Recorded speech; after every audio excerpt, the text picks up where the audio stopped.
Hello there, all you beautiful people. My name is Gunnar Clovis. I am a game developer, and today I want to play Sling by Jordan and Mandy. They sent me a message here on Discord asking me to play this. Okay, that's the cover art says Slinger, but the page says Sling, so whatever. So they've been making board games, apparently, for different publishers for many years, but this is their first video game, which is awesome. And they made it as part of the weekly Game Jam 131, which is really cool. And they said the theme there, which is, perfect.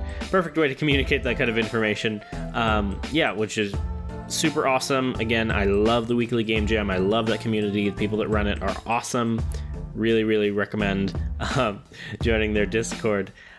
And so this is their first video game, and they want me to kind of review it and play it, specifically listen on the core mechanics and how it would be developed into a larger experience with additional mechanics like a world and enemies. They say they would slam into walls. So this is the page. Again, I like to be very thorough, and presentation, while it's not as interesting, is extremely important to game development. And so here we see I am not zoomed in at all. I'm at 100% normal zoom, and the game doesn't quite look right? Because this is actually I think this is a Unity WebGL game, but it is a in-browser embed, right? So I hit run to open it up. It's Unity. But see how it's all weird? Unity WebGL. It's because it's zoomed in. So I can manually zoom out on the game page. Okay, and that looks more centered, more normal, kind of a better size, right? But then it makes all the text small because I'm zooming out. So you really don't want to do that. You want to set up your page on itch so that it looks correct. And see here, if I zoom out, then I can't wait, no? No, 100% I can't see it. Okay, it seems like stuff is getting cut off here. So something's clearly wrong. It could be on the Unity export side. I am not as familiar by rote with all the settings for exporting with WebGL and Unity. But I do know when you set your game in itch.io in the game page settings, I will bust open one of mine, for example. So here, my Doppelgate game, you go to published or whatever it is you're editing your page, you have all this information. So here I am doing a HTML5 project, but you would, I don't know if it was a Unity 3D file or an HTML5, either way, you should have this kind of embed options where you can say click to launch in full screen, manually set size, auto detect size, and then you can set viewport dimensions. So experiment with this. In my cases, I'm always setting a manual viewport dimension, and sometimes it's still best for the user to kind of adjust the zoom themselves. And, we always want people to hit maximize, but that isn't always the best. And so for this game, it says please enable full screen. If you want them to do full screen, just set click to launch in full screen in the settings, because then you don't have any of that headache. Then there's no viewport dimension, and it's not going off screen like this one. It's all weird and funky, and having this visual problem with how it's too large. And then the the Unity WebGL, the game window is way too small. It's only what was that? Like a third of the total area of the embed. This embed is way too big for it. And see, even there, it's not really working. Okay. I have to maximize with the WebGL, the Unity WebGL viewer, not with the export. See, that still has the same problems.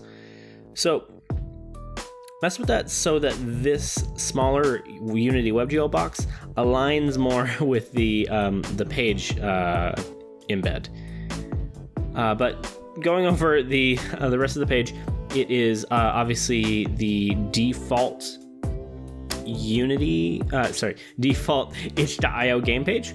That there's no colors being changed. It's just the same gray and white with the black text, and I think it's a Lato font. And so, yeah, spend some time. I know it's not as interesting, but it's really, really important. Spend some time to change this around. So you can just hit edit theme at the top of any of your projects and set the background colors, the text color, linked color even. And you see this is a black and white game of mine, so I have it very simple black and white. This isn't the prettiest page, or it's a very simple page, but it still adds a lot. And if you want to get really fancy, which I'm not doing here, and there are a lot of creators that do a much better job than I do, but you can set banner and especially background images and an embed image. So the embed image would show up here instead of this kind of lighter black behind the run game in this big box. And the background makes very nice. I don't know what a great example of from my own would be.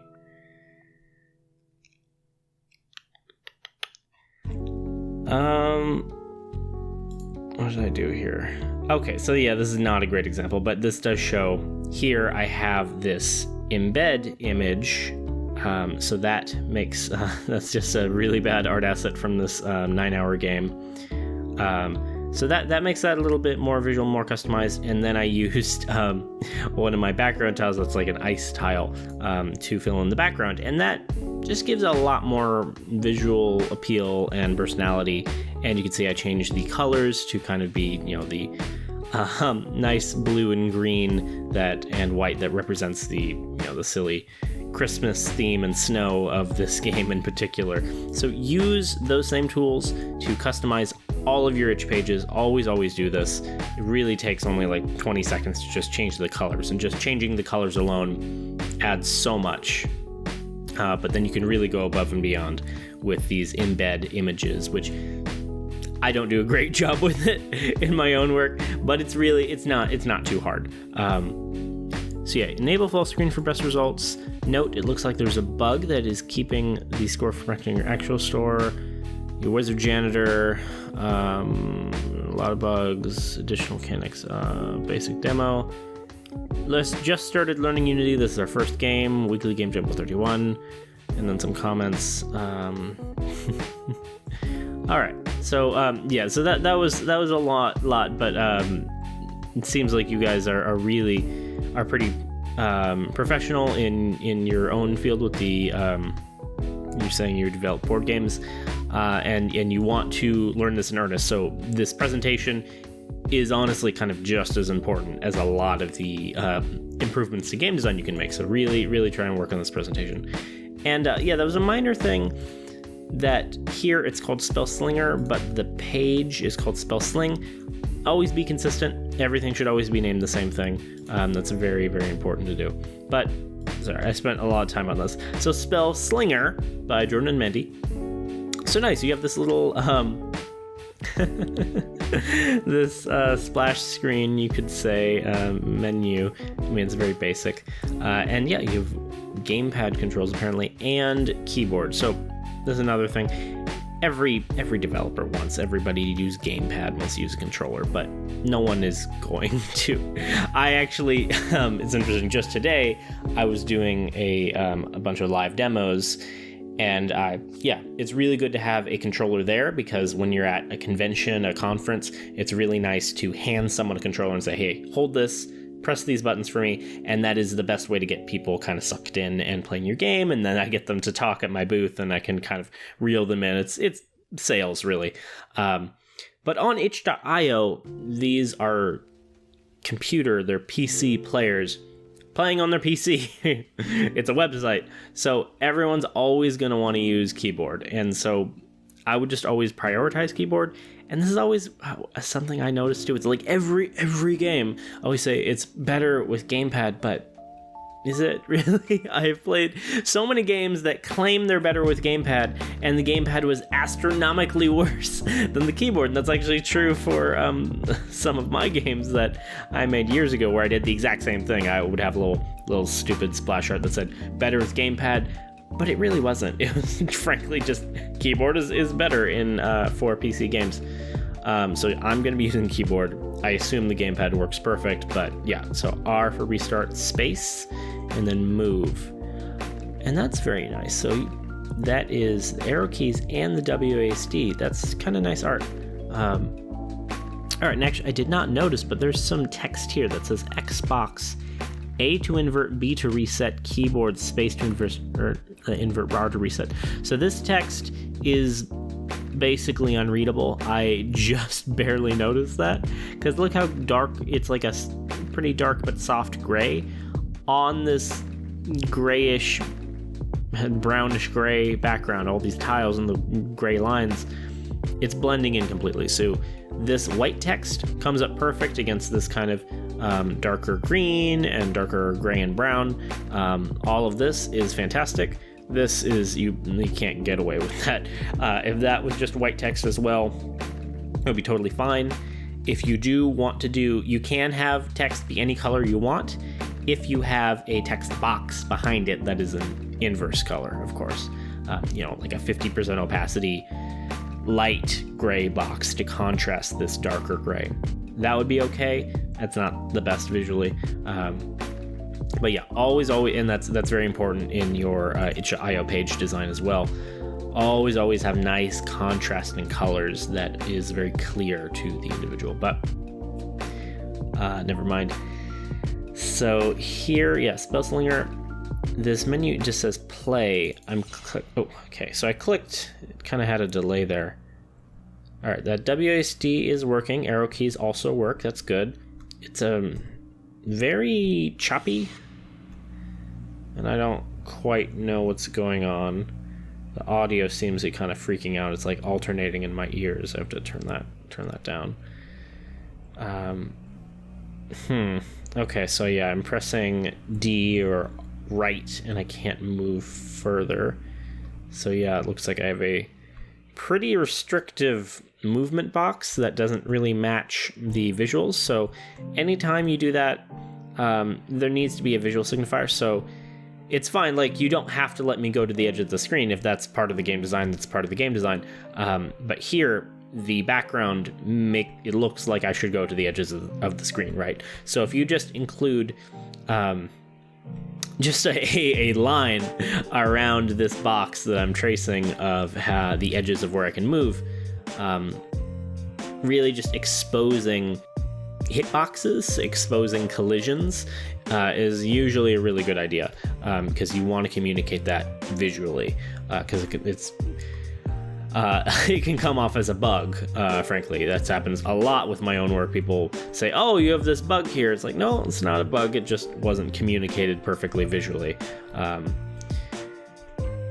so, yeah, if there was just a little border, like, chalk lines, paint lines, you said you're a wizard janitor. I don't quite see how that's working, but that could really help. All right, so this, I was just messing around. Okay, yeah, that's super cool. So I am moving around, and these balls are either attracted or repelled by my little green aura, and then I guess I'm trying to make them go into their thing. And the trail is very nice. That kind of trail, pretty easy to do, but that is a classic, really juicy game feel thing. But the thing I'm really impressed here is that yellow. Do you see that yellow stream? I'm not seeing an equivalent with this green. I think it might be a lighter green, but it's happening. So yeah, it's always okay. Yeah, it does get a little lighter. That's a lot less impactful than that nice red to yellow with kind of orange in between, but that was very, very pretty. There we go. Yeah, I like this. I do like this quite a bit. Yeah, see, oh, that yellow is beautiful. And just fading in very naturally and going out. Yeah, wow. I did not know what to expect with this game, but no, I like this mechanic quite a lot, actually. The main problem with this game is the controls. They're very laggy. Like here, I'll press, and there's a huge delay between when I press the button and when I actually move. That might just be a result of the HTML5 or WebGL. But that's a really crappy result. There might be something you're doing with Unity that is making it slow. Because no, that's not a good excuse. Because I play plenty of online WebGL Unity games that do not have this kind of egregious input delay, and this is kind of making it very difficult to play. But this actually, I do like this mechanic. I actually just made a game kind of similar to this. Well, not like this, but with this attraction and repel physics mechanic. I just made a little 3-hour puzzle game for TriGen that's like that. So, and it's just a really classic, really good mechanic. And I can't think of a game off the top of my head with this exact kind of implementation where it's I have a 2D kind of top-down character that oh my god, that I am controlling with WASD. Wait, is that making my score go down? What? I thought I was trying to get... Okay, yeah, the audio is really bugged out as well. I thought I was trying to get them into their respective colors, but okay, it went down from like 8 to 7 and then back up to 8. So I have no idea what's happening with the scoring system. That might be a bug. Or I'm just wrong, because now it just seems to be counting up properly. That went down to 9. Why did it go down to 9? So I don't understand what's happening with that, which is always something you want to control. You want to make sure the player understands everything during your games. The aura of my player character actually looks kind of cool. See how it kind of lags quite a bit and makes these interesting shapes with the kind of green particle effect, luminous mass. That's nice, but I don't know if that really reflects my physics aura. I doubt it does. I assume it's just a simple, circle around my player character at the origin, and that when the ball was within the circle, then it's either repelled or attracted.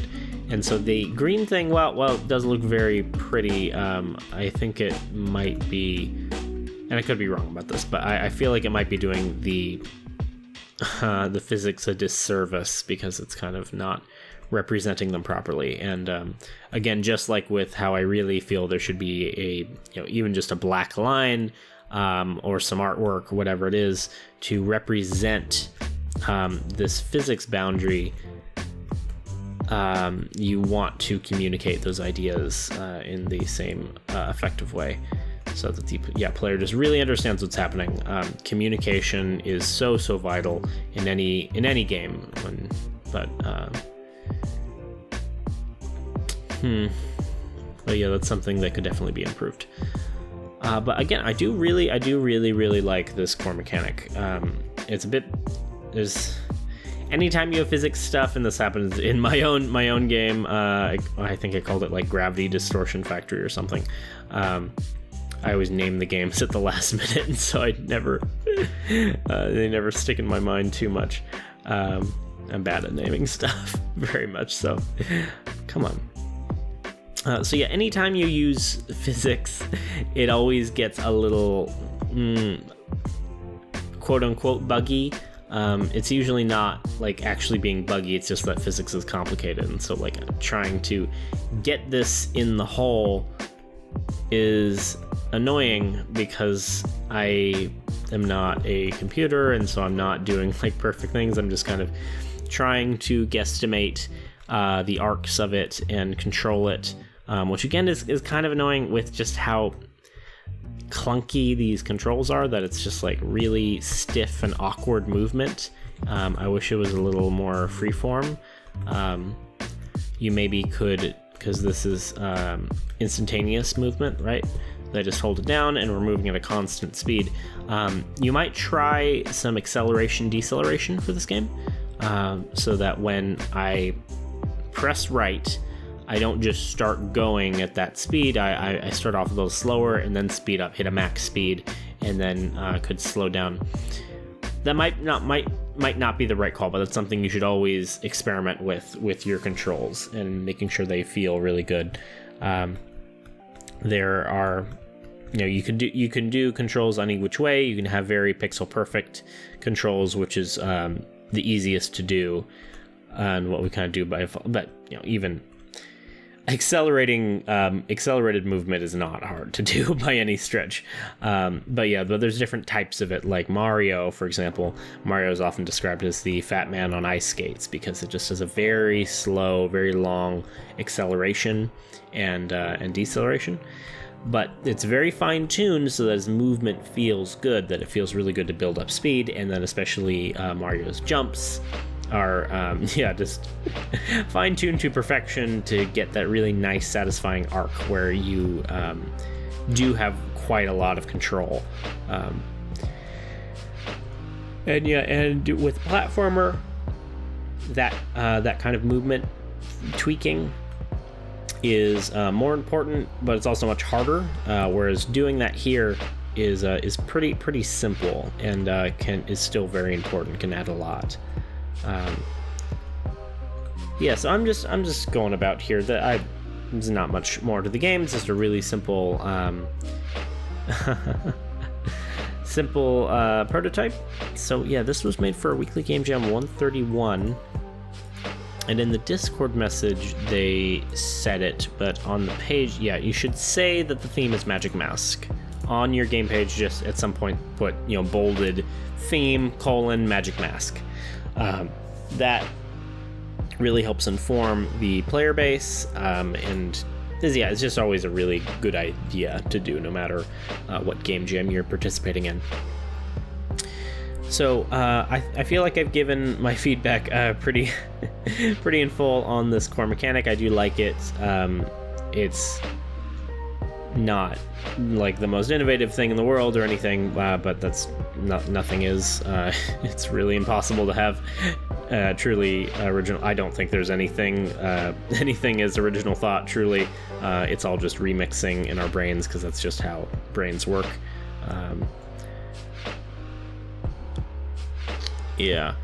But I do think it's a good mechanic. This kind of physics stuff is really nice. It does already have some decent polish. You're moving in a really good direction with the trails behind the balls, and again, especially how they change color there. That is really, really good and professional.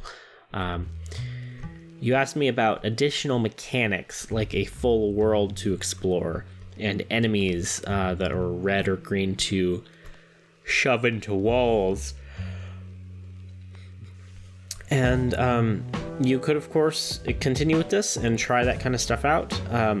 But if you're just getting into video game development, my biggest piece of advice is not to work on any one game too long, to just make many small games. Try to make a game, at least one game a week, and then move on.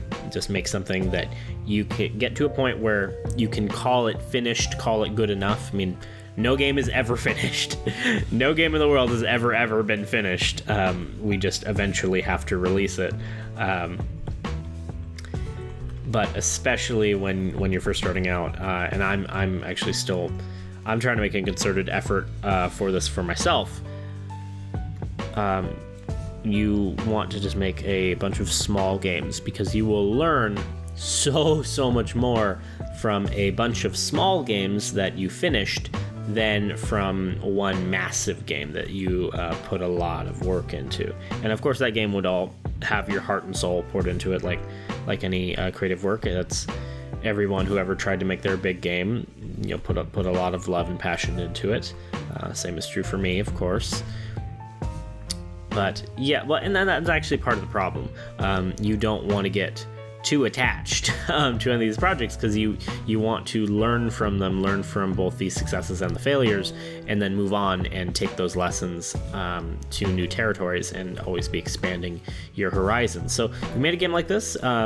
You said there were some bugs. I'm not really seeing any bugs besides for the audio. The audio is just kind of like it's like really hurting my ears. I'm basically having to mute it. It's just kind of ping-ponging between the left and right channels very strangely. And then the movement for me is super weird and clunky. Like it's just a really long delay from when I press the button and the character moves. And so yeah, you don't want that. That's one of the worst things you could have is unresponsive controls that kind of take too long. But it happens, especially when you're learning new architecture, and Unity is pretty tough for beginners. Unity is not the most beginner-friendly engine. It's extremely popular. It's the most popular on itch by an incredible margin, and arguably the most popular in the industry as well, and has a ton of support, but it's not very beginner-friendly, unfortunately.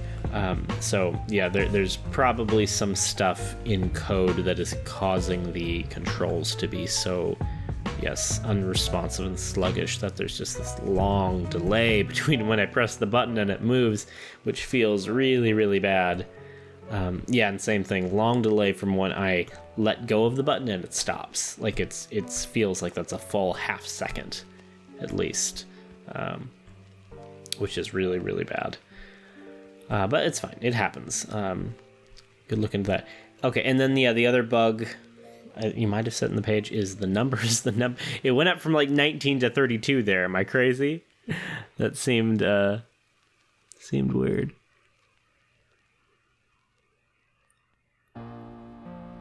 No, okay, there's a bug that keeping the score from reflecting your actual score. All right, yeah, so this number is broken, which is, yeah, it's also fine. That stuff happens. Like you said, it's your first game, learning new architecture. Unity's pretty difficult to learn for new people, and yeah, within a week, which is very commendable, really awesome to see. I'm very happy to see this, and yeah, thank you for requesting that I play it. Always really love to see new people get into video game development, and you guys seem like you know what you're doing on the board game dev side, which is great. Board game design is really fantastic, and if you really want, just generally to you out there, if you want to improve your video game design skills, you should really start by designing board games, because that is, yeah, the number. I'm trying to pick out what logic it is to the system on the numbers, and I am not really seeing any patterns. It's just like most of the time it goes up by 1, and then it decides to go down by 1, and then it decides to just do something super random and add 10 or subtract 12 or something. But whatever. But yeah, sorry, if you want to improve your video game design skills, you should make board games and card games, and prototyping a video game with a board game is very, very common in the industry for a lot of different games. It's becoming less common because games are just a lot easier to make than they were 10, 20 years ago. Video games are. But it's still a really great exercise, really great practice that you can that you can do to become a real expert in game design, designing systems and rule sets and balancing, all that kind of good stuff. So yeah, thank you, Jordan and Mandy. Really happy to see you send this in. Yeah, so try and fix this little border thing. I'm pretty sure it'll just be one setting in on your itch page, and you could just change it, I believe, so that it launches in full screen, hopefully. I could potentially be wrong if this is the Unity option, not the HTML5 option, and I don't do that as much, so I don't remember what goes on there. But try and fix that, and just set some colors. Maybe you can use this background art of this kind of like cobblestone as a background image. You could try that. That can just add a lot more personality and quote-unquote professionalism to your itch page. Make it a lot more appealing to the eye. And then, yeah, so fix some bugs that you want to fix here. The input is the main one for me. Well, and yeah, the score not keeping track is also important. So you could fix those up. But then, yeah, if you really want to work on it, of course, more power to you. But personally, I think it's just really, really important to keep making new games. So if you can find a way to balance working on something like this that you really care about while also making new games, which is what I'm trying to do right now with my own work. That's awesome.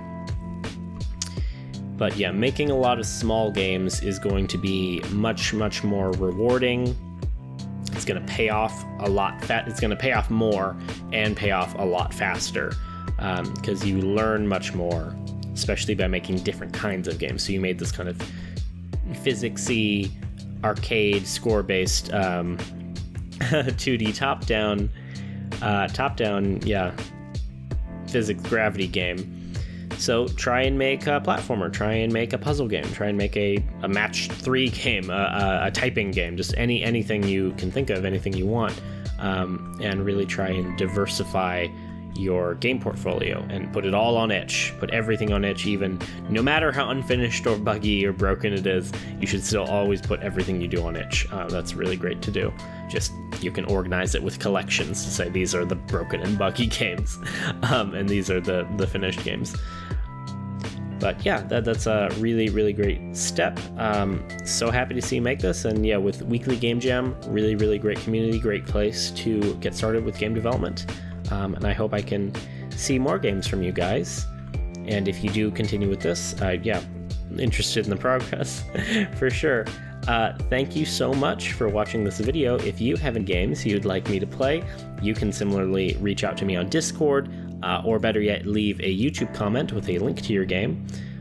Really, really happy to hear from you and play whatever you have, especially new game developers. This is my favorite thing to do because I really love to see new people get started with game development.